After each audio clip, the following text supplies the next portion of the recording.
क्या तुमने कभी सोचा है कि दुनिया के बड़े बड़े टेक जेंट्स, चाहे वो स्टीव जॉब हो या मार्क जकरबर्ग, चाहे वो गूगल के फाउंडर लैरी पेज हो या ट्विटर के फाउंडर जैक डॉर्सी, ये लोग नीम करोली बाबा या इंडिया की स्पिरिचुअलिटी को इतना फॉलो क्यों करते थे? चलो मैं बताता हूँ। क्योंकि उन्हें पता चल गया था कि सॉफ्टवेयर कितना भी अपग्रेड कर लो, अगर हार्डवेयर आपका मन क्रैश हो रहा है तो सब बेकार है। वीडियो वड़ा पाव खाकर नहीं बनाई, ना ही मोमोज खाते समय या पिज्जा खाते समय इसकी स्क्रिप्ट लिखी गई है। कुछ है इस वीडियो में जो तुम्हारी किस्मत तुम्हें यहाँ तक लाई है। क्या पता कुछ अलग तरीके से अच्छा होने के लिए तुम्हें यहाँ लाया गया हो। दोस्त, हम एक ऐसे धोखे में जी रहे हैं जहाँ हमें लगता है कि नया आईफोन या एआई टूल्स हमारी लाइफ को फिक्स कर देगा। हमने कोडिंग तो सीख ली पर कॉन्शियसनेस भूल गए। डेटा मैनेज करना आ गया लेकिन इमोशंस को मैनेज नहीं कर पा रहे। आज लिंक्डइन पर कनेक्शन तो बना लोगे लेकिन रियल कनेक्शन बनाना मुश्किल होता जा रहा है। तुम चाहे कितने ही हाईली स्किल्ड क्यों ना हो, लेकिन उस स्किल से अपने खोपड़ी में बेवजह के विचारों को शांत नहीं कर सकते, क्योंकि उसके लिए चाहिए आध्यात्मिक स्किल्स। छोड़ो, अब सच सुनो। आज दुनिया का सबसे डेंजरस इंसान कौन है जानते हो? वो ना तो गरीब है ना ही अनपढ़ है।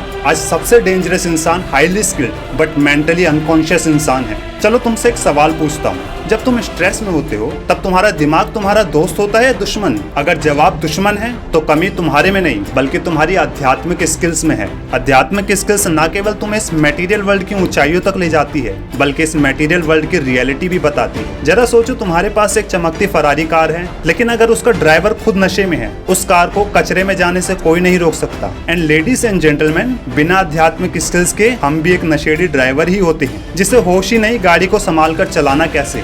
अब अगर यहाँ तक सुन रहे हो तो वीडियो को छोड़ना मत। ये धमकी नहीं है, बस सलाह है, क्योंकि अब वीडियो का सबसे जरूरी हिस्सा जो तुम्हारी आंखें खोलेगा। तीसरी आंख। लोग इसे चमत्कार कहते हैं पर यह अध्यात्म की एक स्किल है। जब लोगों का मन फालतू की चीजों से खाली होने लगता है तब उन्हें काम की चीजें पता लगनी शुरू होती है। तुम्हें आने वाले खतरे और मौके दोनों पहले दिखने लगते हैं। इसे गट फीलिंग कहते हैं। जितने भी टॉप पोजीशन पर लोग बैठे हैं पूरे वर्ल्ड में, वो लोग गिरते हैं, दबते हैं पर फिर भी खड़े हो जाते हैं। क्यों?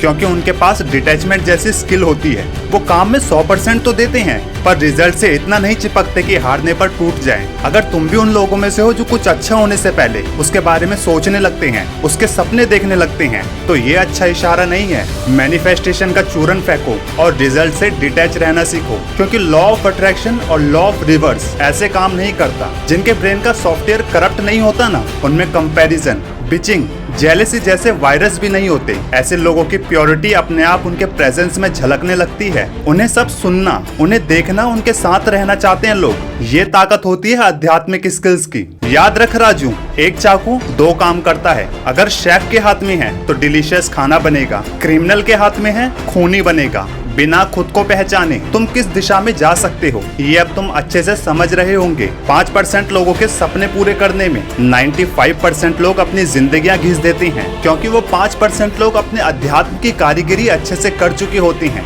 वो समाधान गूगल सर्च करके नहीं, अंतर मन को सर्च करके ढूंढते हैं। 3 एबिलिटीज सुनो। पहली, अपने थॉट को ऑब्जर्व करो लेकिन उसके पीछे भागो मत। दूसरी, इमोशंस को फील करना पर उसका गुलाम मत बनना। तीसरी, सोर्स ऑफ प्लेजर्स को जितना कम कर सको करो, इससे तुम्हारी सेंसेस कंट्रोल रहेगी। सेंसेस कंट्रोल रहेगी, काम रहोगे। काम रहोगे तो क्या क्या बदलेगा गिन नहीं पाओगे। लास्ट में अच्छे खासे हाईली क्वालिफाइड, जिनके पास स्किल है, जिनके पास डिसिप्लिन है, पर्सनैलिटी है, लेकिन सेल्फ अवेयरनेस नहीं है। और बस इसी एक कमी से जहां उन्हें टॉप कुछ % लोगों में होना चाहिए वो नहीं पहुंच पाते। आज के टाइम में नॉलेज नहीं, सेल्फ नॉलेज ज्यादा जरूरी है।